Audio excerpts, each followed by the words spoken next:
Hello YouTubers, Ted here in beautiful Côte St. Luc, Canada.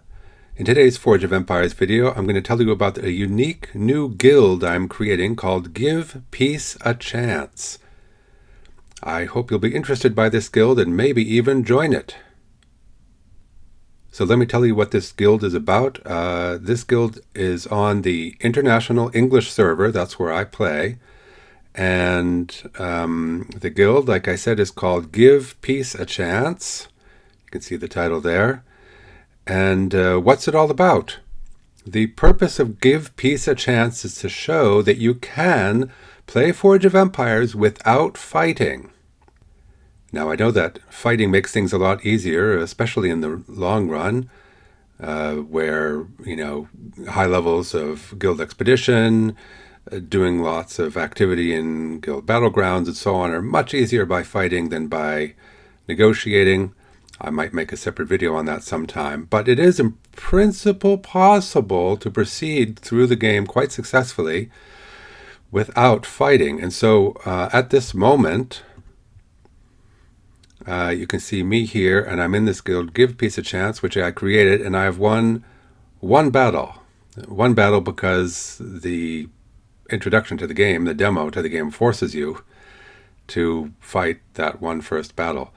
But besides that, I am planning to not do any battles at all and see how I can do. Now, at this moment, I've been playing for a few days. I'll just give you a little update in my city. There are some challenges. So, for example, in the continent map here, in this first territory, Dunersund, as I said, you're forced, as the sort of game introduction demo, to fight to capture this sector here. And almost everybody fights to take these other sectors here because the other option is to negotiate for them, to pay goods for them. But you don't have any goods at the start. And so it's much easier to fight and take those sectors. But I didn't. I waited until... Actually, I didn't wait until... I waited a little bit until I eventually decided to stop waiting and paid for them by diamonds. So you can see, like in this sector, for example, well, I can't show it here because I could actually have the stone, the marble to pay. But if I didn't have this marble, it would show like diamonds. So I spent 10 diamonds for each of these two sectors, and that gave me my first I don't know what you call it, province, territory or something. Yeah, province. And that allowed me to produce wine. And so then I built my wine production facility, the vineyard, and I've been producing goods. And then later I was able to, well, I took this territory. I think I paid goods. Mostly I might have paid diamonds, 10 diamonds or something for one of these three sectors.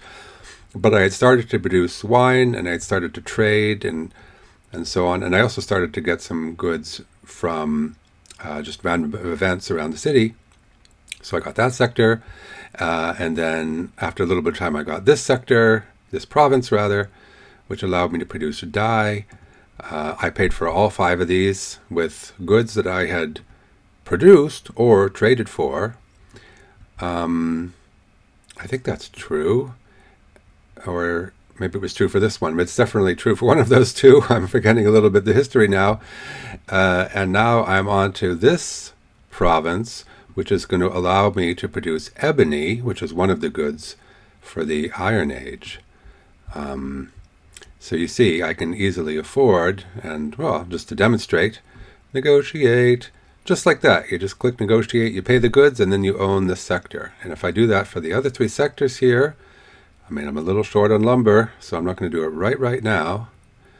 But then I will be able to start producing Iron Age goods. All right, back to the city. So that was one of the challenges, is sort of getting off the ground with some initial goods production. The other challenge I had was that even when I was producing goods, wine here, and I was trying to trade for other goods, it turned out that most of the people in my neighborhood, well, you can trade with anyone in your neighborhood, guild, or your friends. So I have a growing list of friends here, which is nice. But early on, I didn't have many friends yet, and still there's no one else in my guild. So trading would mostly come from the neighborhood. At least so I thought. But it turns out most people in my neighborhood, I think, created their city and then abandoned the game and weren't really playing. So I wasn't getting much trading done. But I did get some trading from, eventually from one of my friends, who is also my friend or guildmate in Fell, where I have my main city, William. Thanks, William, for those trades. And somebody else did some trades with me. Anyway, that allowed me to start getting the goods that I need. So I'm producing dye and I'm producing wine in the Bronze Age, but I traded for many of these other goods. Although again, I was also finding some from events in the city. Events are these little things that you just see around somewhere and can click on, although I don't think there's any because I already clicked on them now.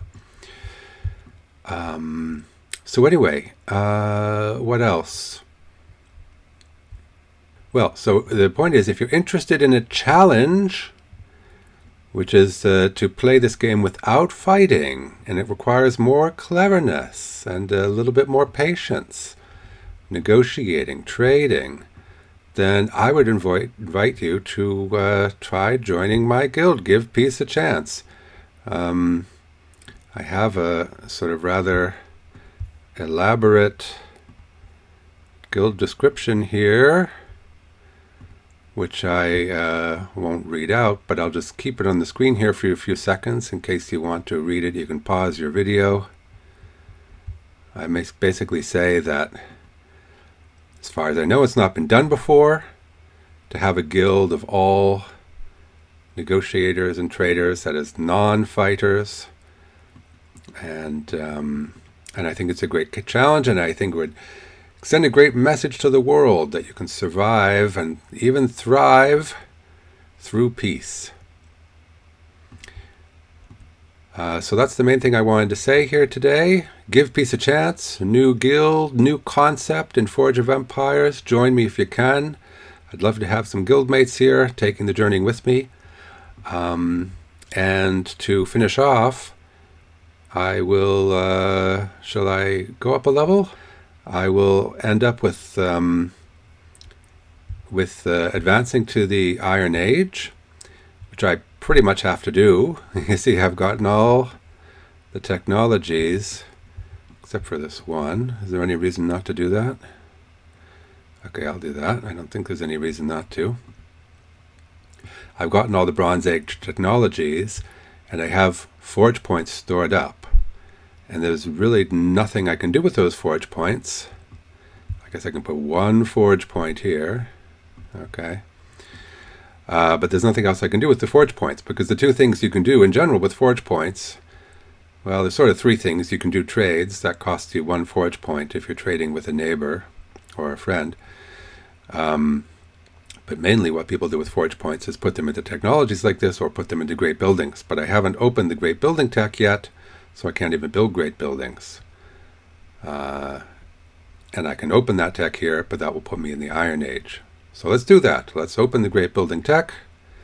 Okay, I'm going to use some stone that I got from my friend William, and that'll put me into the Iron Age. Let's do it.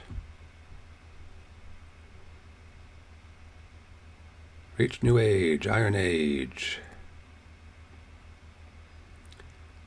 All right. Good stuff. And let's get back to, of course, I'm going to soon do one of these techs, which is the one that has ebony. This one. I'm going to want to do this tech next. But I'll come back and do that later. So here we are in Iron Age. Woohoo! Fireworks. And there we go. So that's it, and I hope to see you soon sometime in my new guild, Give Peace a Chance. Thanks for watching.